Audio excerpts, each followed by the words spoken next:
Hello and welcome to today's podcast. Today I'm here with Mark, who supports people with mental health difficulties. Hello, Mark. Hello, thank you for having me on.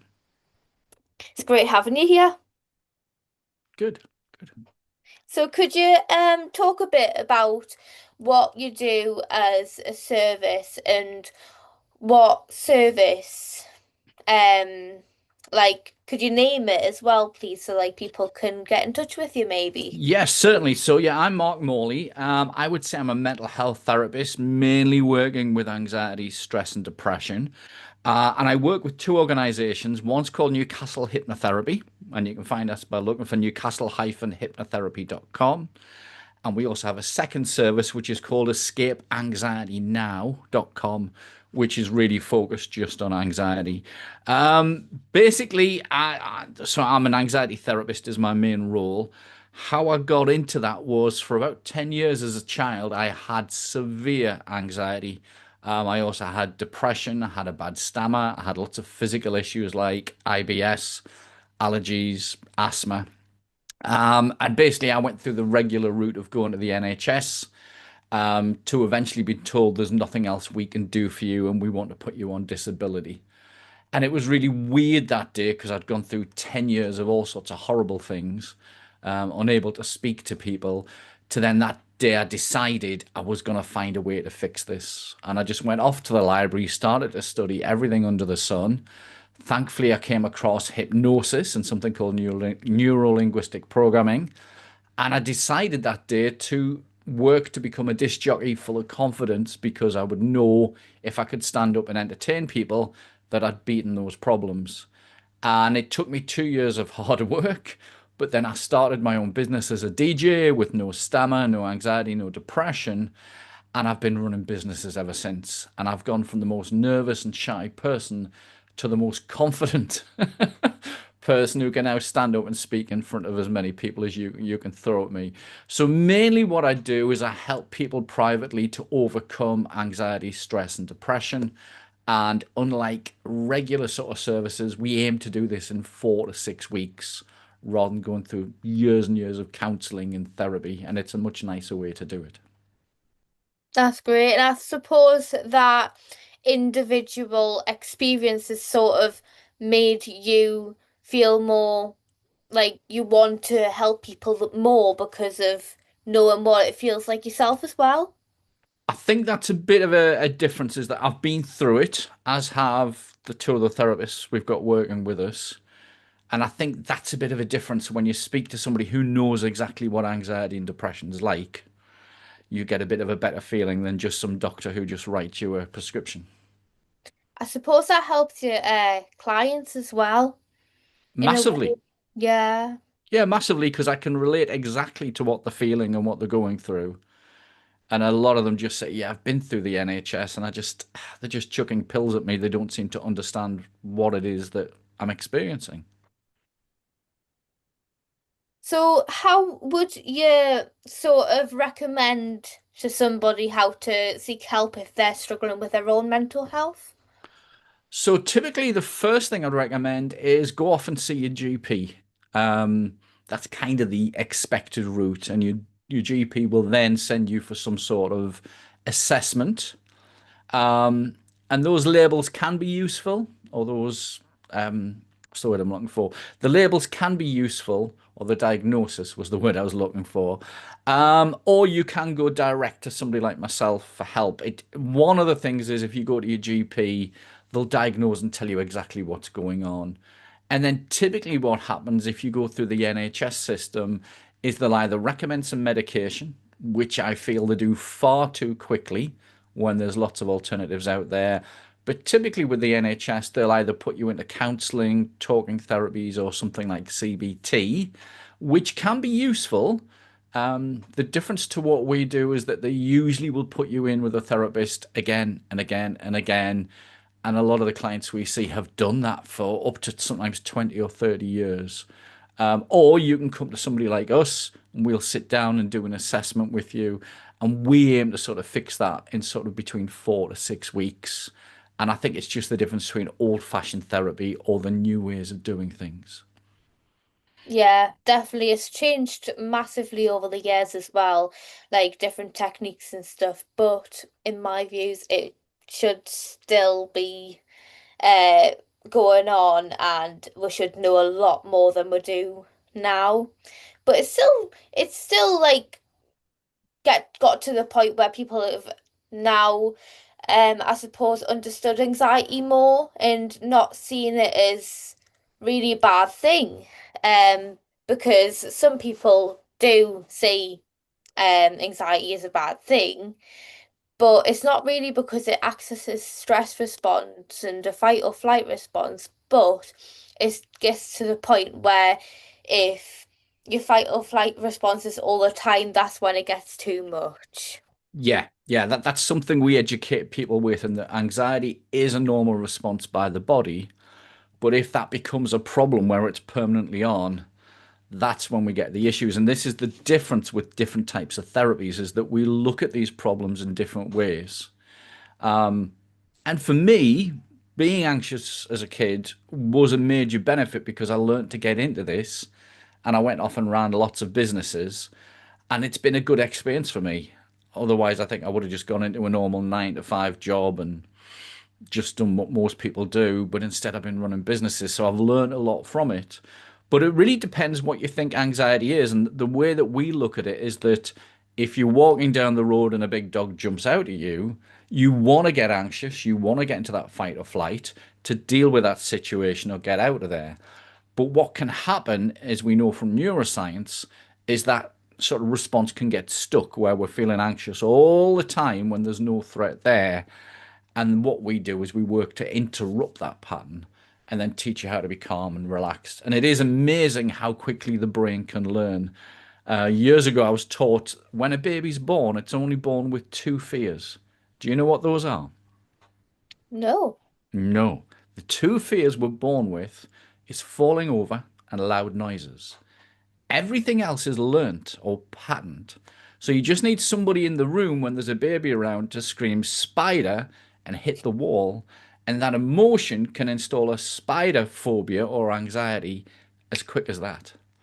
And that shows us how powerful the brain is for learning new patterns. It just takes a little bit longer to sort of do it the other way. But then that gives us the power that we can make major changes in the brain.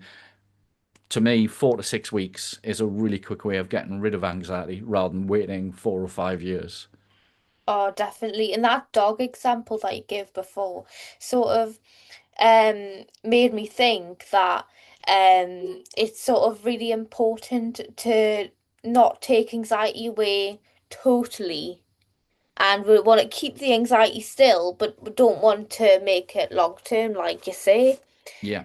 So, do you have any suggestions for people who are struggling with their own mental health, on how to sort of give your brain sort of physical or mental exercises to reduce that anxiety or depression? Well, the first thing I'd say is as soon as you're aware there's a problem, do speak to your friends and family. Don't be afraid to talk to people because we don't really have the same stigmas that we did have 5 years ago. And if need be, go and get some help. There's nothing wrong. You know, we deal with a lot of successful business people who sometimes feel they're a little bit weak by asking for help. But I look at it the other way. The most successful people do ask for help when they need it. But the first thing I say is get yourself into some sort of daily routine. Some people make the mistake that they only try and deal with their anxiety when they feel anxious. But if we can get into a daily routine of reducing that stress down and feeling a bit better, and I think the first one is just getting out for a walk every day. First of all, moving the body changes our emotions. We release lots of feel good endorphins, and just 20 to 30 minutes a day can really help us to feel better. And if we can do that in a nice sort of environment, sort of the woods, a lot of psychologists now call this forest bathing. We know that the blues and the greens, when we get into them, boost up the immune system and boost up how we feel. And just trying to do that at least maybe once a day for a short walk is something a lot of people have forgotten to do. For me, when I'm dealing with severely depressed, suicidal, and anxious people, is I make sure I'm in a good state before I go into the clinic. And that would be getting down the gym, listen to something motivational, listening to some music, or meditation's another good way of doing it. We are meant to move and to do nice things, but a lot of people now are stuck on these little devices all the time or watching the telly. So definitely getting out, moving, exercise, eating good food, spending time with friends. It's just always make a point of noticing where you are in your day and trying to make that a little bit better. Definitely, I totally agree with that. And when you go on that walk or like even like go on running, for example, it makes a big difference to somebody. And like to take in your surroundings as well, because not just to go on a walk and I don't know, go on your phone at the same time, like take in your surroundings and like look at the trees and listen to the birds because not many people take that in every day because they're doing a 9 to 5 job and it's not very healthy for you if you don't go on a walk or do something that's not a mundane thing like work. So, one of the things we teach our clients to do as a sort of positive mental exercise is if you do go for that walk, play a little game in your head and notice three things that are nice that you can see. And then notice three things you can hear. And then three things you can feel. And when we do this, we stimulate the visual, the auditory, and the kinesthetic. But if we keep playing that game as we go for a walk, we start to focus on the natural things. But very often, when we have mental health issues or low mood, is we're focusing on how we feel. And rather than just focusing on how we feel inside, if we get out and focus on what's on the outside, that can make one hell of a difference. The other Yeah, one I like to do is to get out and help other people. If you can get out and help somebody else, again, it changes your focus. And you'll find there's a lot of people out there who do have problems. And that's why it's nice to go and volunteer for a charity or go picking some litter or helping to keep the woods clean. It's just, you've got to keep doing things, but don't just focus on you. Focus on that wonderful world that is there.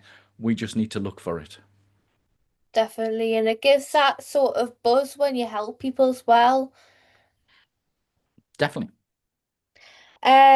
And also, do you do anything about like different techniques about the 5 4 3 2 1 technique or different breathing techniques, for example? So, this is interesting, and I might cause a bit of an argument here.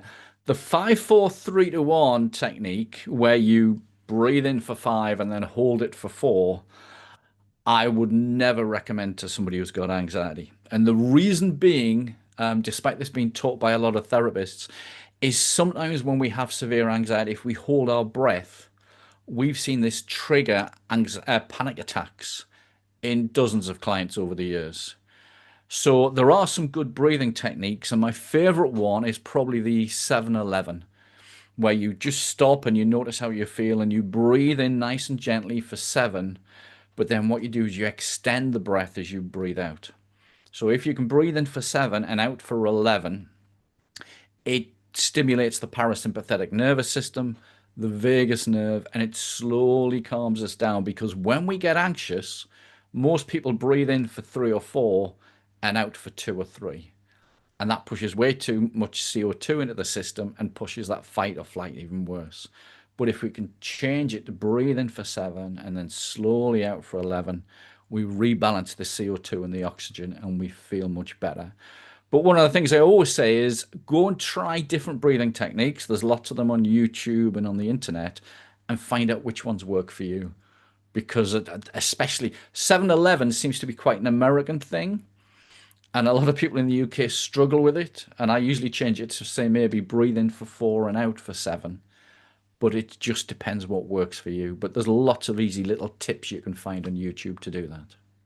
Yeah, that's really interesting that. Um, so with like meditation, so like the talk and meditation, for Mm. example, which one would you recommend the most? Again, I think try them and see which ones work for you. Now, interestingly, with anxiety, I find a lot of people have tried meditation, they struggle with it. And there's different types of meditation. So there's some that just tell you to think about nothing. And I've never found anybody who can think about nothing. The brain's always busy, it's always doing something. So you mentioned about a talking meditation, a guided meditation is a far better way of doing that. And again, you can get a lot of those for free on YouTube. Listen to them. Things like running water, bird sounds, forest sounds can be really good. But actually, I prefer self-hypnosis. Now, when I had that stammer, I really got into self-hypnosis. And the difference I see with self-hypnosis is that you're either trying to focus the mind or to change the mind, where meditation's usually trying to calm it down. And if the brain's really powerful and we can teach it exercises just to focus on something and calm it down, it works much better than trying to push everything away. But again, get on, try different ones and see which ones work for you. At the minute, I'm really getting back into Buddhism, and they've got some really good little meditations or chants that work really nicely. Oh, that seems really interesting. I'm gonna have a look at that myself, actually. Um, and so like, how you notice like a massive difference between like, say, if you see a client first, the first ever time, and they're really anxious, for example, and to the last time, if like you implement these strategies in like meditation and like breathing techniques, for example, is there a massive difference by itself, or would you need something else to sort of help them as well? Okay, so the way that we work is when anybody's coming to us for help, is we always arrange an assessment. Usually we do that by the phone and it takes 20 or 30 minutes. And we just go through and we notice what their symptoms are. Now, again, this goes back to labels. Usually, if you go to your GP, you've got general anxiety or social anxiety or health anxiety. We kind of ignore that and we go back to the basics and we say, what are your physical symptoms? What's your sleep like? What's going on in the brain? And then what we do, we ask people if they're willing to put 20 to 30 minutes in every day to practice the exercises that we'll give them. And this is the difference. If we've got a mental health issue, we need to put some time in and get a little routine. And I almost see it as like as we get started before the day does, we might have to get out of bed a little bit earlier. But if somebody's willing to put the work in, that success rate goes up well into the high 90s over somebody who just comes in for, say, hypnosis. And then what we'll do is we'll teach them to get up in the morning and notice their anxiety, what level it is, what it looks like, what sort of feeling is it. And we teach them how to slow it down and then stop it, and then how to move into a more positive state. And we know from neuroscience what happens is when we get anxious, the brain's just firing electricity along that neural pathway into the amygdala. And it keeps doing that when it's a problem. And if we can interrupt that, that pattern physically falls away. We can see that with a functional MRI scan, but then teaching somebody to move into a better state again and again. And if people do that several times a day while they're doing other things, what we usually see is about a 30 or 40% reduction between session one and session two, which is massive for some people. That's really good. Some people do it a little bit slower, other people do it a little bit faster. And we typically use 4 sessions, and we expect about an 80% reduction over those 4 weeks. And then at that point, we'll tell people to go away and practice for another 2 weeks, and we catch up with them again. And at that point, if something's not 100%, we'll tweak it, we'll help them out. But for most people, and again, this is the high 90s, most people eliminate that for good. So we see a massive reduction over 4 to 6 weeks. But the key to this, it's not just getting back to being normal, it's a key to getting back to being more than normal, in that people start to feel a little bit more confident, they do better with the jobs and the relationships. And we're not just using sort of meditation, we use self-hypnosis, we use a lot of neuro-linguistic programming, but we also look at diet and nutrition. And for the clients we take on, if they're willing to put that work in, about 99% eliminate that for good. The worst case scenario is most people just reduce that anxiety down by 80 or 90%. And that can be very life changing. But the key is that we need to put that work in. And, it takes a little bit of effort. It's not something like falling off a log. And I'm sure that's the same with many other therapies as well. Yeah, that's really interesting and that's really good because that's such a high percentage as well. And that's really good to hear as well how much it sort of improves session after session as well. Um, and it just shows you how much work you do does really make an influence on how much you get better out of like a time. It's a lovely industry. It's a lovely job to do because I'm helping people. And as I mentioned before, if you help other people out, you feel good. And I've got to be careful not to get a huge ego because when I see somebody come in and fix the problems and then get a new job or buy the house or whatever it is. But I think the interesting thing to look at is there are different therapies. And the old method used to be that you'd come in and sit and talk about the problem again and again. And again, from neuroscience, that says you strengthen the neural pathways and you can make the problem worse. And we prefer to do it. And when I had my anxiety problems, when I was reading the psychology and counseling books, it was all talking about you have to go back to the trauma and you need to explore it. And I didn't have any trauma. I had a really nice upbringing, nice family. But then when I got into the NLP books, it was more about focusing on how I wanted to be instead. In fact, there was a couple of nice questions, and whenever you turn around to people on the phone or during the assessment and say, "What is it you want instead of anxiety?" They always say, "I don't want to be anxious," and that's not the right answer because if we're focusing on "I don't want to be anxious," we're focusing on anxiety. But if I say, "How do you want to be instead?" and for me it was, "I want to be able to stand up and be confident and relaxed." Wow, that's a totally different ball game to focus on that. And it's amazing how many clients come in and say, "This isn't what I expected it to be. You've come in, you've helped me to do this, but we've only spent 5 or 10 minutes on the problem." And this Yeah. is why there's a difference between old-fashioned and new models of therapy. Yeah, and people always like assume that if you've got anxiety, it's based on like childhood experience, and Mm. different traumatic events, but some of the time it's not even that case. Sometimes even most of the time, like it even just depends on other factors as well. And would you see you see a lot of most environmental factors or biological. Which one would you see the most? Ooh, so it's about 50-50. Half of the clients who come in have been through some sort of traumatic event, but the other half don't, and that's a mixture of different things. So one of the things I've got to say is the way that society's changed. First of all, we get up and the first thing we do is we look at that mobile phone. And usually what's coming off that mobile phone is not positive.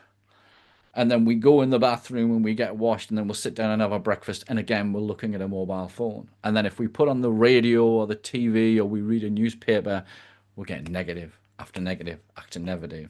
And one of the things we see is as we sort of stack that stress up over the day, if that stress is too high, that causes anxiety problems. But we're naturally meant to look for anything that's wrong or that can be causing a threat. But again, because we're getting those negatives all the time, it's causing that problem. So definitely the environmental factor of social media, we've seen this so much with children, is causing this problem. But then the other side of it is so many people are working jobs and we have to be more productive. And then we've got a boss who is pushed and usually stressed. So that can cause problems at work with that stress. Even we see a lot of stressed students. It's just the stress of getting those exams done and everything is quite a worry because we think if we don't get the results we want, we're not going to do well in life. So I can understand that as well. The other side we see, which is quite common, and I think this is where my anxiety came from, it's what the doctors are now calling hereditary anxiety. Now, you can't catch it, but my mum was always anxious and she refused to get any help for it. And she was always a stress head. In fact, my dad was stressed to death. He was a psychiatric nurse director in a mental hospital. So he was stressed to death all the time. And that's something that can happen as we've got this ability to model other people and model that behavior. And regularly we see children coming in. In fact, we had this just a few weeks ago, a lovely family. This little girl wasn't sleeping at night. She was very stressed. But very quickly I picked up it was mum. Mum was stressed to death and getting more stressed with the little girl not sleeping. And I kind of had to very gently say, look, this is the problem. And I taught them some exercises that helped everybody in the family. And this little girl within a couple of days started to sleep. So that can happen as well. And then I think the other one that's going on is diet. And this is where we're a little bit different to everybody else in that we usually get most clients tested to see what the vitamins and minerals are like. But the body naturally produces serotonin and melatonin, which I like to think of those as anti-anxiety hormones. But if there's anything wrong with the digestive system, it can stop that from happening. And this can be things like candida and food intolerances, vitamin and mineral deficiencies. And of course, as we're so busy now, we've moved on to an awful lot of convenience foods. And it's really funny when you see a couple of years ago, we had a lady who went from being the most active grandma out with the kids and doing everything to have just full of anxiety and depression. And she'd been through the NHS and everything else. And when we pushed her, she said it all started when she got food poisoning. And the problem is, if we get food poisoning, we mess up the gut biome, which is a huge thing in mental health lately. We're now getting nutritional psychiatrists, but if that gut biome's not right, that can be causing the problem. So one of the things we like to do is we get people what we call an optimal health test, and we just check what's going on with the system, and then we advise changing vitamins, minerals, putting some foods in, pulling some out. And actually, when we first started, it used to take us quite a while to sort severe anxiety and depression, and that's why we brought it down to that 4 to 6 weeks. So there's so many factors that can be causing anxiety, from being a student right the way through to going into a job. That's really interesting as well. Thank you for doing this today. You're welcome. It's been a pleasure. Um, and it's been really interesting both for me, and I hope that the listeners have found it really interesting too. Anyways, thank you all for listening today. And yeah, so you can message me or email me directly on Instagram, using my email, which is healthvision216@gmail.com. And would you like to say your contact details, maybe? Yes, certainly. So, as I mentioned before, you can go to newcastle-hypnotherapy.com if it's just a general inquiry. But if it's really about anxiety, you can go to escapeanxietynow.com. And on the main page, we have a free anxiety relief pack. And that pack has a few tools. So, one is there's a hypnotic relaxation download, which is really good for anxiety. There's an ebook with some breathing exercises, and you'll also get some other tips as well. And that's totally free. And what it does, it helps you just to create a daily routine, which is really important, of just sitting down, taking a bit of time. And for mild to moderate anxiety, that should really help quite a bit. Or also on that page, there's a link to us. And if you want to do a free assessment and sort of discuss the options, we're quite happy to do that and see if it's something that we can help you with. Great, thank you so much. And would it be possible if we could also put that into the description box as well? Certainly, I'll send you that once we're finished. Yeah. Great. So I'll put that into the description as well of this podcast, and you'll also be able to see it on my Instagram and other social media too. Great. Thank you everyone for listening. Thanks now. Bye.